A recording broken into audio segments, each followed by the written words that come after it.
아무나 해셔. 성매매 규제에 대해서 어떻게 생각하시는지, 찬성 의견이신지 반대 의견이신지 자신의 입장을 말씀해 주세요. 저는 성매매는 금지될 필요가 없다고 생각합니다. 논거로는 총 두 가지를 제시할 수 있습니다. 첫 번째, 성적 자기결정권, 두 번째, 평등 원칙이 있습니다. 개인은 자유롭게 선택을 하고 그 선택에 따른 책임을 지는 주체입니다. 따라서 이러한 자유로운 결정을 내리는 과정에서 직접적인 해악이 없으면 이는 제한되어서는 안 된다고 생각합니다. 성매매와 같은 경우에도 개인과 개인 간에 이루어진 자유로운 의사가 합치된 결과입니다. 따라서 사회에 직접적인 해악을 끼치지 않습니다. 가장 큰 해악이라고 예측되는 배우자 또는 가족과 같은 경우에도 배신감, 실망감과 같은 정신적 해악일 뿐이지 성폭력, 강간 등에서 발생하는 직접적 해악과는 경우가 다릅니다. 물론 부도덕적인 것은 사실입니다. 하지만 이렇게 부도덕적인 것에 대한 사회적 비난은 개인이 책임져야 할 부분이지 사회가 강제해서는 안 된다고 생각합니다. 두 번째로 평등 원칙이 제시될 수 있습니다.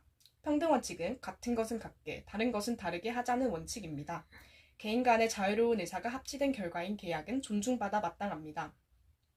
성매수의 의사와 성판매 의사가 합치된 계약과 노동력 매수의 의사와 노동력 판매 의사가 합치된 결과인 계약은 같은 것이므로 다르게 대해져서는 안 됩니다. 하지만 성매매는 금지하고 노동력 계약을 허용하는 것은 같은 것을 다르게 대하는 것이므로 평등 원칙에 위배됩니다. 따라서 성적 자기결정권을 보호하고 평등 원칙을 지키기 위해 성매매는 금지될 필요가 없다고 생각합니다. 네, 그렇다면 이러한 성매매 찬성이 성별 불평등을 강화할 수 있다는 문제가 제기되는데 이에 대해서는 어떻게 생각하시나요? 물론 그러한 반론도 제기될 수 있습니다. 하지만 성별 불평등은 성매매 자체의 문제가 아닌 사회 구조적 문제라고 생각합니다. 오히려 성매매를 금지하게 되면 여성도 성판매자인 여성도 범죄자의 위치에 놓이게 되므로 구조나 국가의 도움을 요청하기 어려워집니다. 따라서 비범죄화하여 성매매 활동을 제도권으로 끌어와 직접 관리 감독해야 한다고 생각합니다.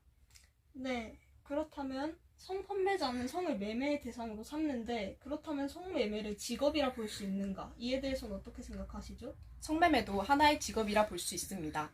직업이란 개인이 생활을 유지하기 위해 기본적인 금전을 얻는 소득 활동을 말합니다. 물론 성매매가 부도덕적인 것은 사실이나 이러한 것은 개인이 책임져야 할 부분이지 부도덕적이라고 하여 성매매를 직업으로 보지 않는 것은 타당하지 않다고 생각합니다. 네, 수고 많으셨습니다. 감사합니다.